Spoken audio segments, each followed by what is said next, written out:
जम्मू कश्मीर के पहलगाम में हुए आतंकवादी हमले के बाद वहां पर्यटन के लिए गए बुल्डाना जिले के करीब 50 नागरिक फंस गए हैं।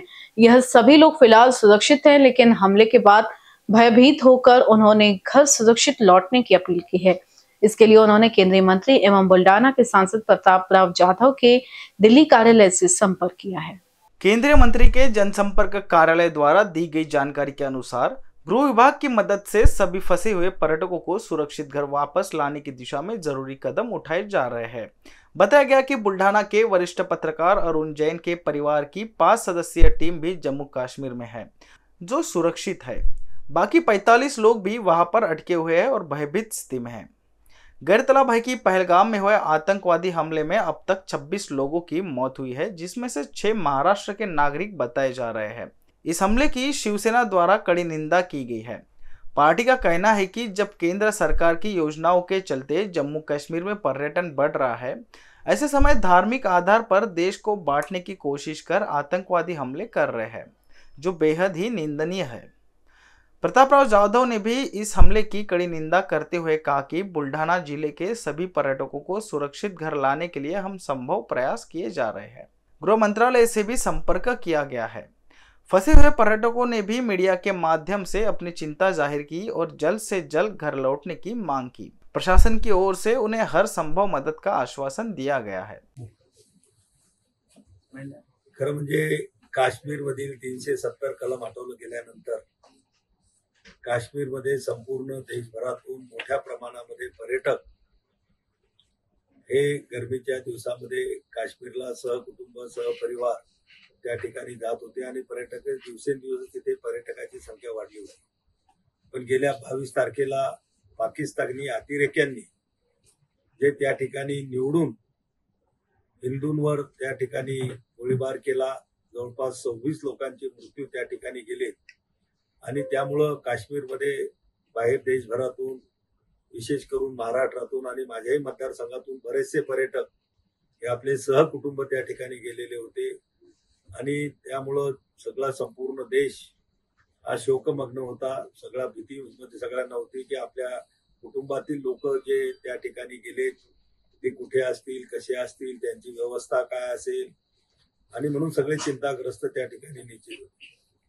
पण ज्यावेळेस आम्हाला काही फोन आले, मी दिल्लीमध्ये असताना ताबडतोब आम्ही त्या ठिकाणी काल फोन आल्यानंतर इथून सगळी रेल्वेनं जाण्याची व्यवस्था जम्मू पासून तर दिल्लीपर्यंत त्या ठिकाणी आपण केलेली आहे। दिल्लीच्या पुढे सुद्धा भुसावळपर्यंत पुढेही रेल्वेची व्यवस्था आपण करत आहोत। पण खऱ्या अर्थानं हे लोक सुद्धा जवळपास 8 दिवस या ठिकाणी फिरायला आलेले असताना यांचा सगळा फिरण्यापेक्षा प्रवासातच जास्त वेळ गेला। लहान लहान मुलं होती, काही मुलं आजारी पडली आणि सगळे चिंताग्रस्त होते की आपण घरी कधी पोहोचणार। पण आता सगळे या ठिकाणी सुखरूप आहेत, सगळे शांततेचं वातावरण आहे। घरी सुद्धा लोकांना त्यांनी निरोप दिलेले आहेत, फोनवर बोलणे झालेले आहेत आणि आज दुपारी जम्मूवरून 3च्या रेल्वेने स्पेशल बोगी लावून त्या ठिकाणी ते दिल्ली आणि दिल्ली पासून नंतर पंजाब मेलने भुसावळपर्यंत ते पोहोचणार आहेत।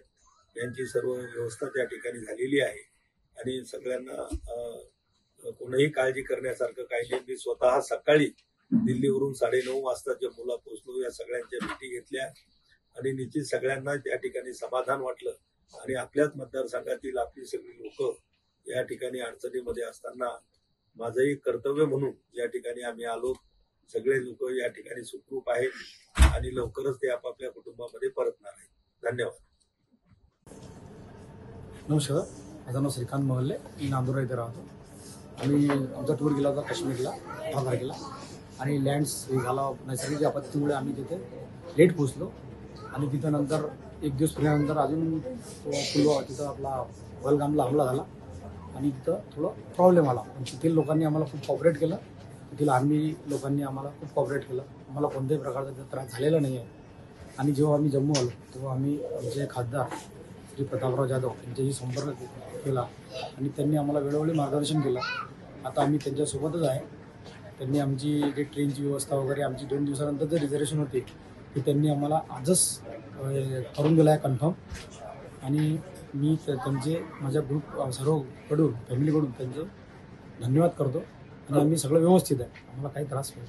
झालेला नाही पहिल्यापासून, आता सुद्धा व्यवस्थित आहे. नमस्कार.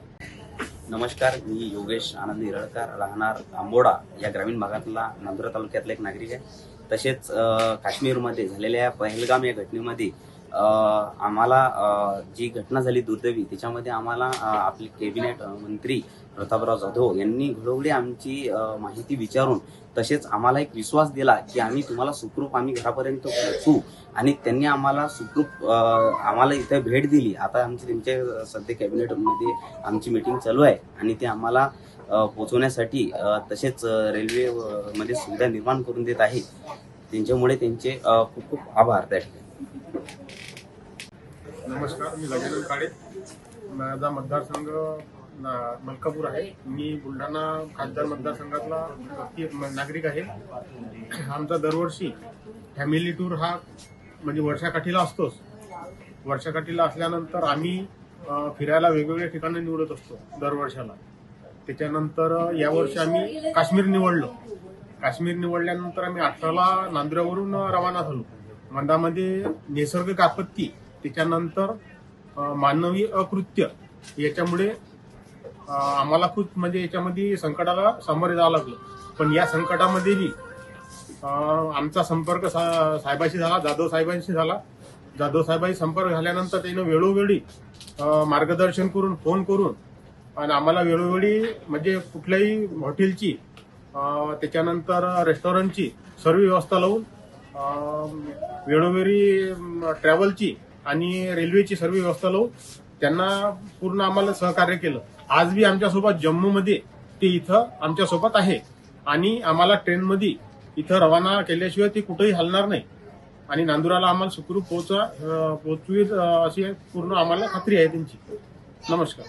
BCN न्यूज के लिए अभिषेक पानसे की रिपोर्ट.